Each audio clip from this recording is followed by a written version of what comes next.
everybody, this video is going to go over the basics of APA in-text citations. So be sure to like and subscribe below to keep these videos coming. So we are starting with APA Styles homepage with their citation system. They use an author date system. So it's a little different from MLA. Anytime you use a source in your essay, you must include the author's name, usually last name, and the date of publication. And in the text, we only use years. So if on your references entries, there is the month, the day, and the year, in the text, you only have to have the year. But the author and year must go together to meet the requirements of an APA in-text citation. So let's kind of look at what that looks like. So their website gives some pretty good examples here. I will show you all of the author dates refer back to the reference entries. So my advice to students is be doing your reference entries as you go, as you are doing research. That way, those are all done when you go to write the actual essay. Because as you are writing the essay, you're going to use those reference entries to do your in-text citations because those things have to match. So for example, if a reference entry lists the author as Alexander, P period, A period, that's your author's name, and then 2018 as the year, that's what you have to use in your in-text citation for anything that comes from that source. And there are two types of in-text citations. One is parenthetical. That means that before the period at the end of a sentence, in parentheses, that's the word parenthetical, in parentheses, you put that author's last name and the year of publication. So for example, for that particular source, you would put Alexander, 2018. That goes in parentheses, and then the period for that sentence would go after that parenthetical citation. The other type of citation is what we call a narrative citation. And what that means is that the citation information is included in the narrative of your essay. So that means you're going to include the author's name in the actual sentence that you are typing in your essay.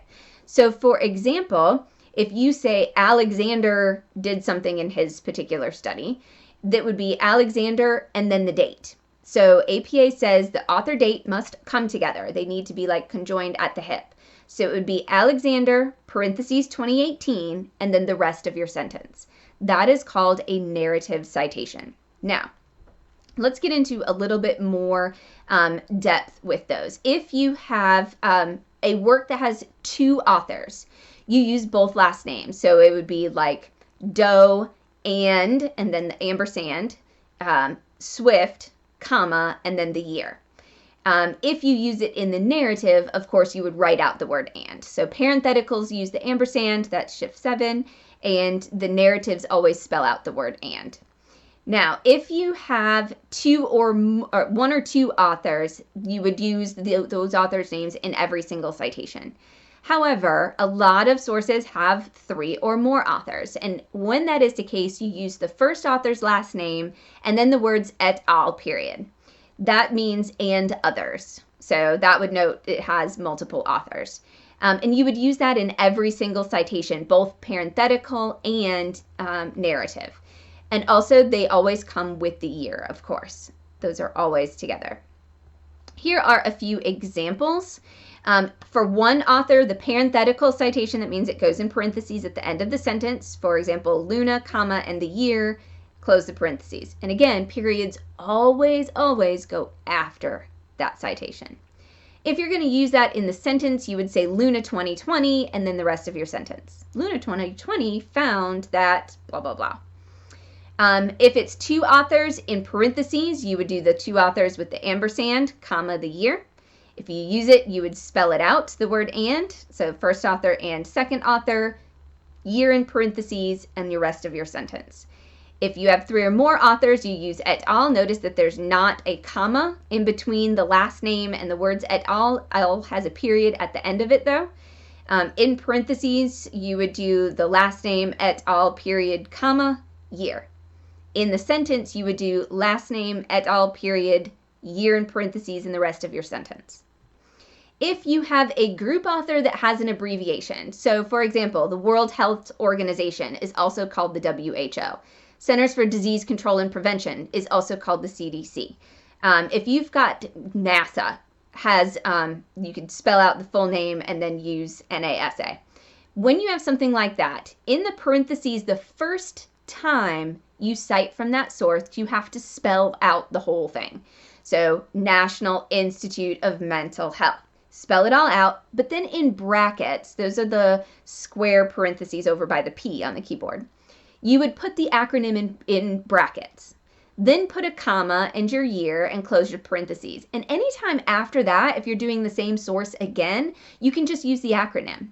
But the first time you do it, you have to spell out the whole name, give the acronym in brackets, and then you can use just the acronym from there on out. It works the same way in the narrative citation. So if you're typing it out, the first time you mention one of those group authors in your essay, you must type the full name out. So Centers for Disease Control and Prevention. Then in parentheses, put the acronym CDC, comma, year. Or in this case, spell out National Institute of Mental Health. Then in parentheses, put NIMH, all caps because it's an acronym, comma, and then the year. Once you've done that, the very first time they're mentioned, from then on, you can just use that acronym. Okay, you can use CDC, you can use NASA, you can use WHO, you can use NIMH. Okay, so first time spell it out, every time after that you can use the acronym. If you have a group author that doesn't have a normal abbreviation, don't give it your own abbreviation. Just go ahead and spell it out each time that it is used. All right, so some exceptions.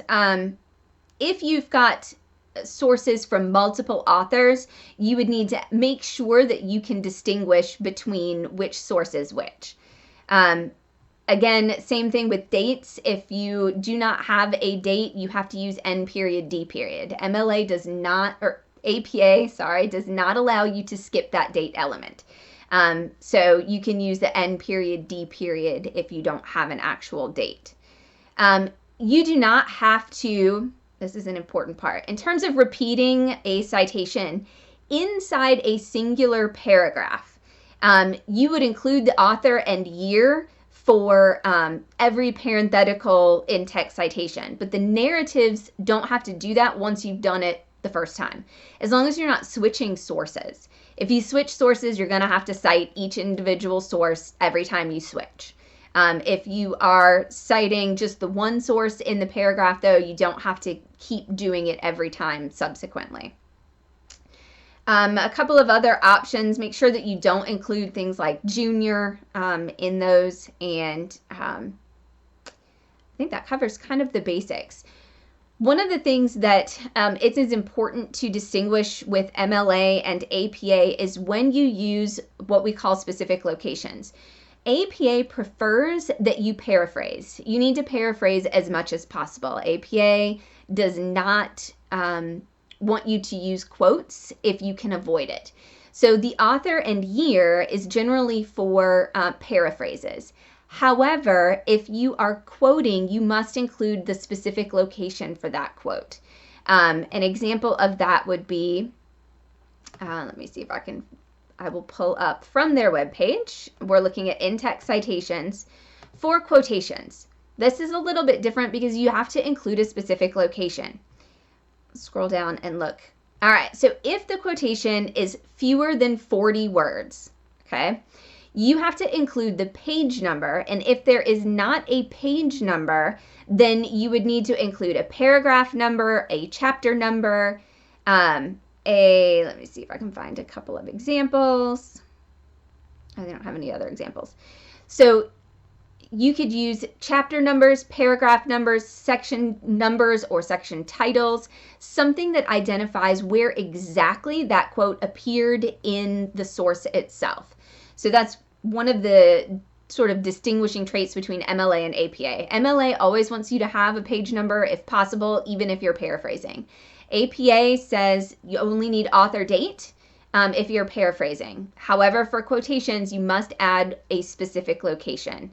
It's easiest if you're using page numbers. If you do use page numbers, you use, for example, the last name, comma, year, comma, and then P period and the page number. Okay. If you use, if you don't have page numbers and you need to use a paragraph number, you would put PARA period, to say paragraph, and then the paragraph number. Same thing with section. You can use SECT period and a section number, and that is for direct quotes. If the quotes are over 40 words, you would need to do those as a block quote, and there is a separate video on how to format a block quote. So I hope that helps you understand sort of the basics of in-text citations for APA. Good luck on your project. I hope it helps, and have a great day.